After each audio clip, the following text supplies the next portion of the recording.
All right, now that we've talked about the basics of lattices and how crystals are put together, we want to start looking at how we talk about different points, different directions, and planes. So we're going to start out by points.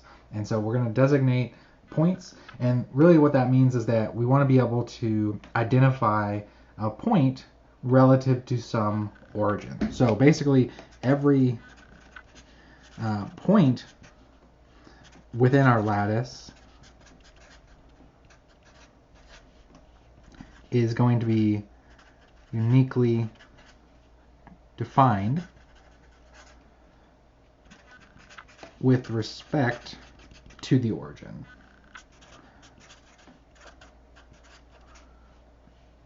Of the lattice.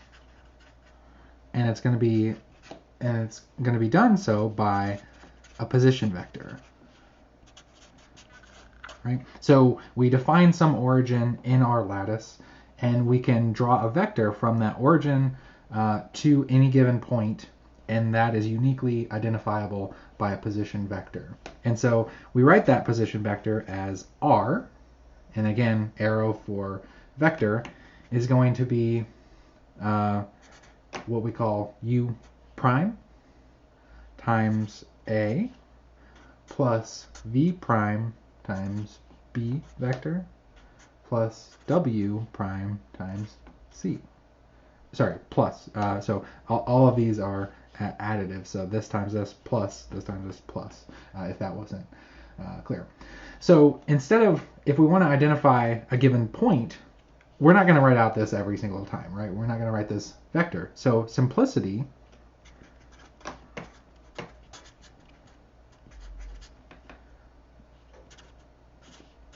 we're going to write the point coordinates.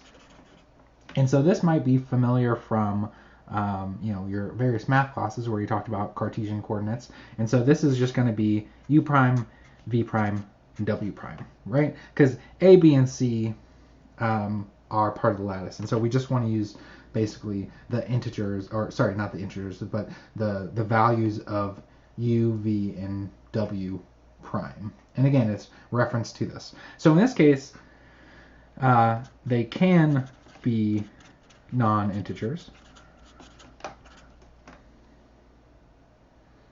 But that,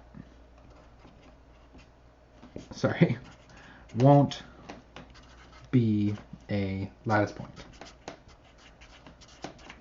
right? Because you have to have integer values to get to one of the lattice points. So we can define a point in space that has non-integer values, but it's going to be somewhere in the middle, right, of our unit cell. So with that said, if we only have integers, that will always give us a lattice point.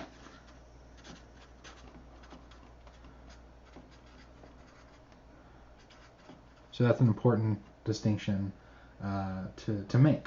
And also, I mentioned the origin, right? So this is our reference point.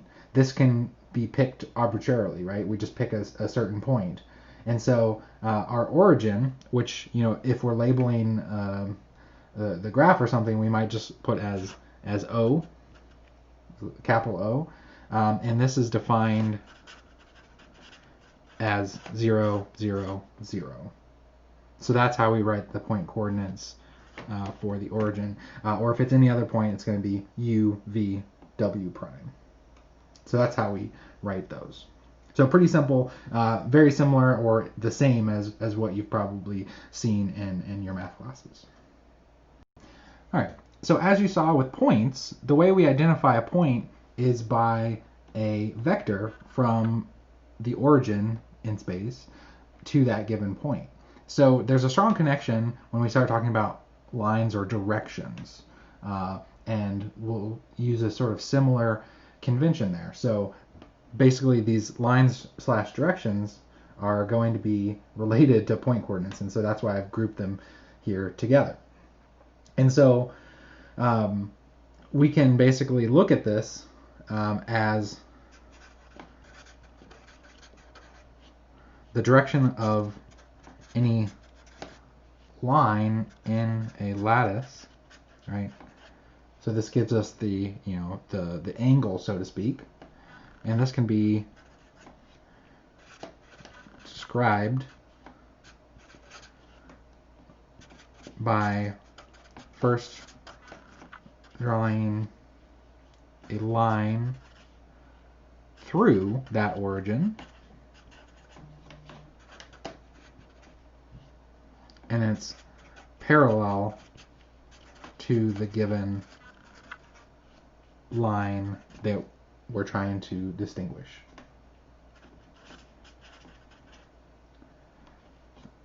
And we can describe it by giving the point coordinates.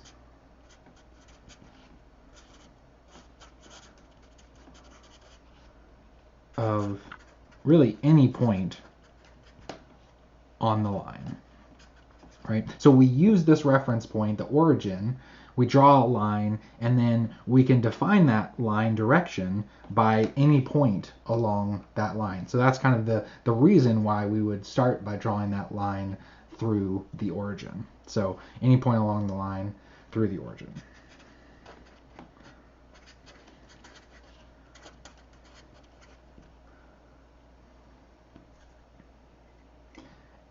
And so again, one thing I want to mention is that the choice of origin is really arbitrary.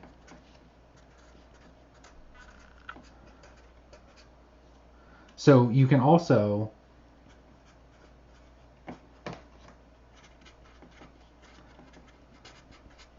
simply move the origin, right? So whatever is most convenient to do that, but you can move your origin to go through the vector, right? So if you already have a vector drawn and it's not going through the origin, well, you could just choose to have the origin in a different place, and then that makes this easier, right? So there's a couple different ways that help with that.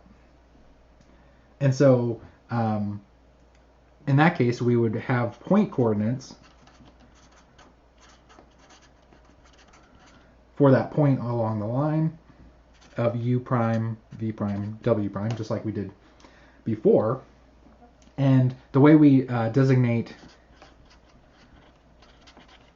a line is in a particular fashion. So we use square brackets, and then we put those point coordinates within that square brackets.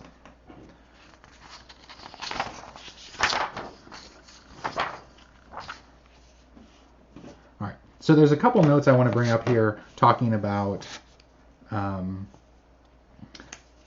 way that we show point coordinates. So again, we have square brackets here, so that's the first part. So this is, a lot of this ends up being kind of the nomenclature and how we present things, but the square brackets tell us that we have a line or a direction.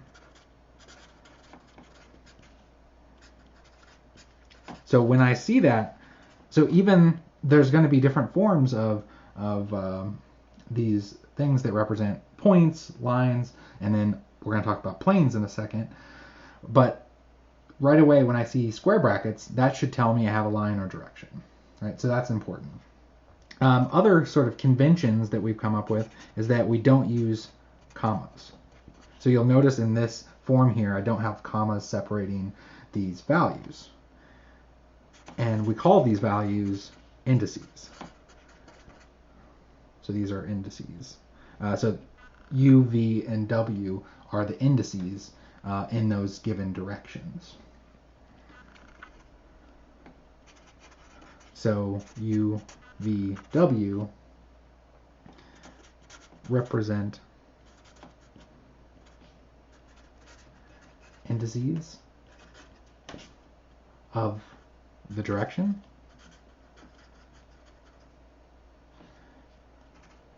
And specifically, U, V, and W, the reason I didn't put those primes there like we had for point coordinates is because we also choose to have these as the smallest integers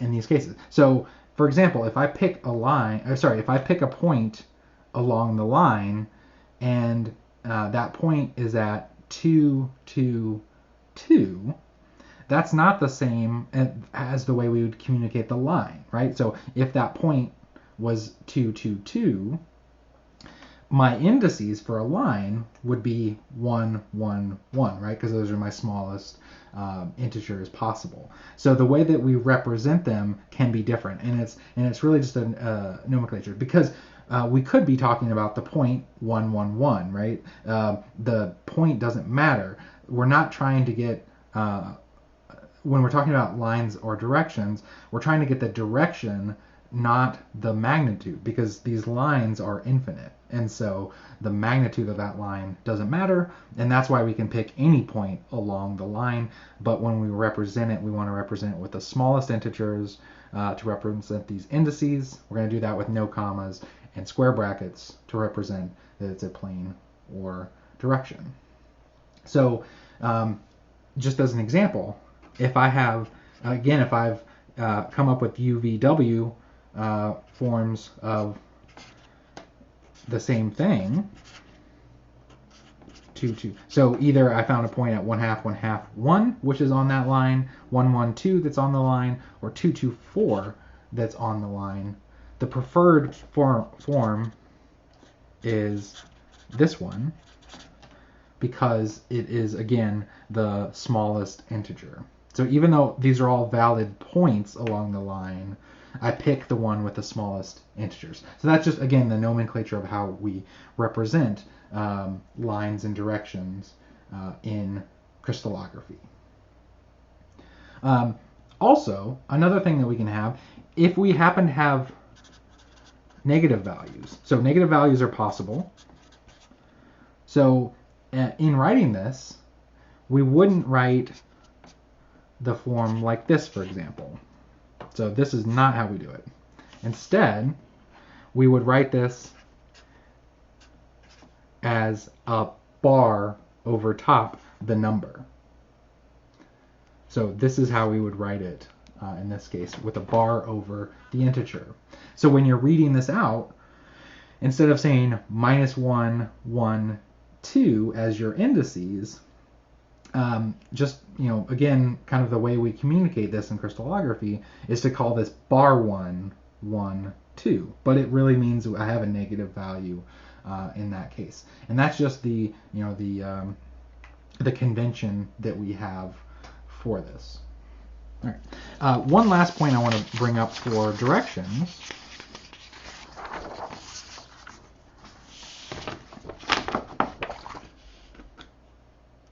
is that we have something called direction of a form.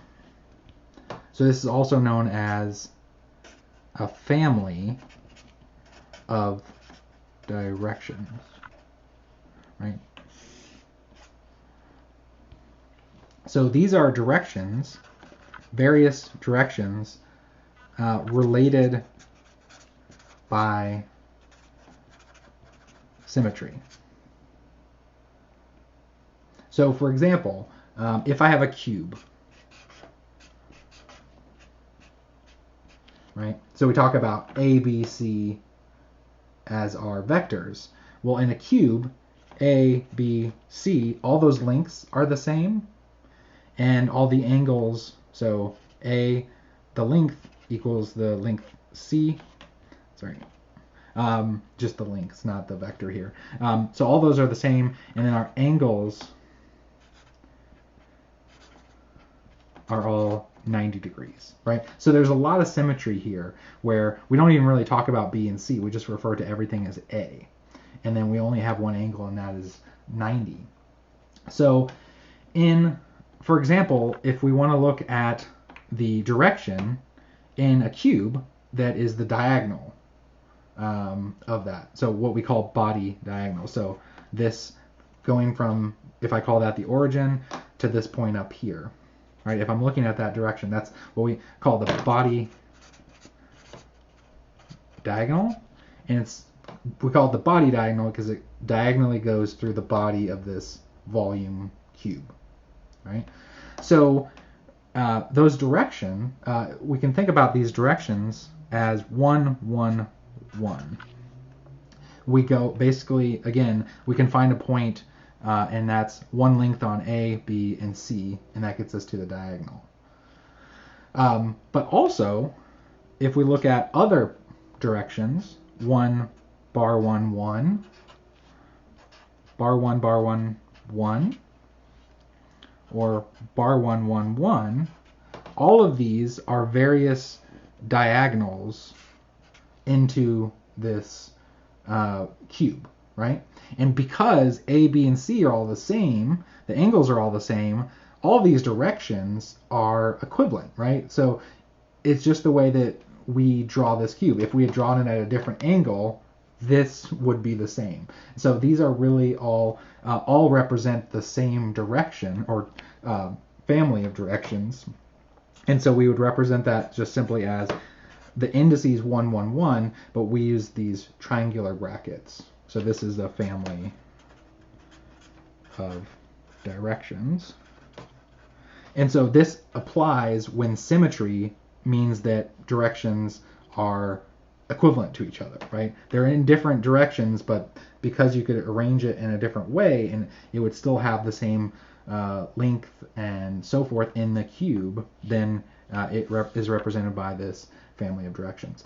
So this applies to very symmetric things. Once the symmetry changes, so if you're talking about different types of volumes here, then what takes this family of directions is going to be different.